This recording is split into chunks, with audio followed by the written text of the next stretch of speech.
Today I want to show you something very special. Welcome back to Expedition Jack.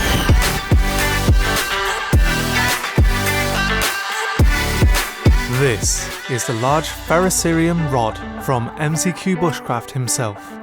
In other words, it's the ultimate bomb-proof trust it with your life fire steel. If I was left on a desert island, this would be the one. Apart from taking Lily, of course, I really don't want to starve out there. Anyway, Mike was so kind of giving me this as a parting gift. This item now holds so much sentimental value to me. When I use it, it will remind me of my first time in Sweden, first trip, and it will remind me of my time with Mike in the Swedish wilderness. Thank you, Mike, for such a memorable time. I'll have to come and see you, Meg and Monts again soon. Even so, let's just jump into it. So why do I like this? This is just such a solid build, a solid product. A solid tool for the outdoors, really. Everything from the leather work to the actual tool itself, it's just solid as a tank. But with that heavy duty solidness, that will last you for years and years in the outdoors and rugged use. There's always going to be that drawback, and that only drawback is the weight. It's exactly the same problem as the LK35. It's robust, you can chuck it down a cliff and it will survive. However, it's heavy, and this is no different. This weighs in at about 200 grams in total, including the sheath. That is a fair bit of weight if you go hiking a lot. However, if you go to the woods and you know this is your only source of fire, take it. This will not let you down. This must be the biggest one I've ever seen. And don't get me wrong, I'm not talking dirty. It's actually 6 by 12 inches medium composite ferrocerium rod. And it performs every time. Once you remove the black stuff on the outside, it just strikes so well. I like it that it's chosen ferrocerium solely for the reason is when you strike it, it rapidly oxidizes and it can reach temperatures up to 3000 degrees Celsius. Bloody hell, that's hot. So it makes tidy work of anything in its way. And being a medium composite, it's harder than some of the ones I've used in the past. So it will actually last a lot longer than the small ones I got before. Moving on to the handle, not seeing this material before in real life, I actually just thought, oh, it's just some kind of hard plastic or sort of stone. It actually turns out to be buffalo horn that is ground down and polished up. It's a very, very well thought out and designed piece of kit. Just look at the leather locking lace. Wow, that was a lot of L's.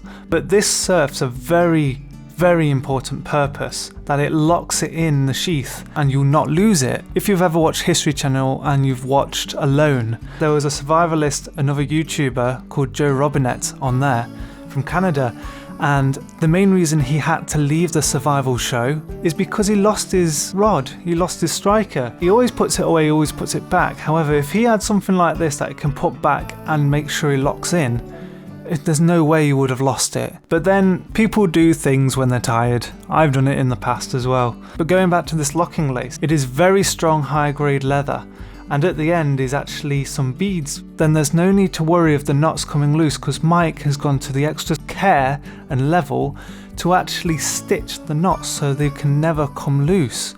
I think that's just genius because that was one of my thoughts when I seen it. I was like, oh, that's gonna work its way out. And then you're just gonna lose it because gravity isn't enough. Trust me, my camera knows this. Then casting our gaze at the sheath, it is made out of 3mm thick A-grade leather, and the one I have here has been dyed red. If you look closely at the stitching, it's actually saddle stitched with yellow wax tiger thread, and if you see, it's actually done 2 lines on the side, either side, so there will be no problems in the future, and then sealed at the bottom of the loop. So the top that carries the load is actually the full leather grain holding the weight and rubbing on your belt. So this will last an awfully long time. Also, he's accounted for a full range of belts dependent on how wide your belt band is.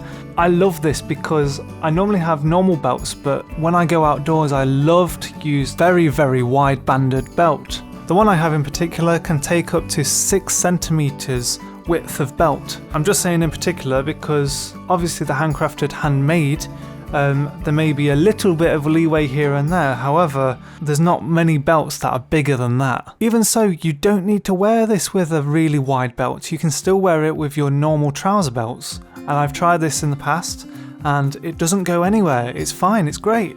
Because of the orientation of this sheath in particular, I would have to wear it on either side of my hip, so you can still have full range of movement. I have seen Mike design this in a different way recently, where instead of vertically mounting, it's actually horizontal. And that's just a great progression. However, this is perfectly fine for people that like it vertical. And to finish it off with the icing on the cake, Mike has actually embossed his logo on the back of the sheath, which is just a really quality touch to the whole thing. Now let's go and try this out and put it to the test. So firstly, as you may know, this is filmed in quarantine, so we have to deal with an indoor fire. So these are the lovely man-made tinders that I managed to find. First of all, let's try the humble tissue. Great for having on your person for those cold days.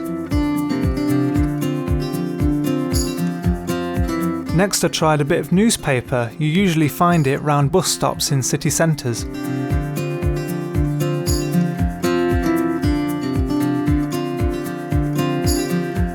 Then, as you know, my skill with feather sticks is not quite there yet, and I couldn't really be bothered to do it properly.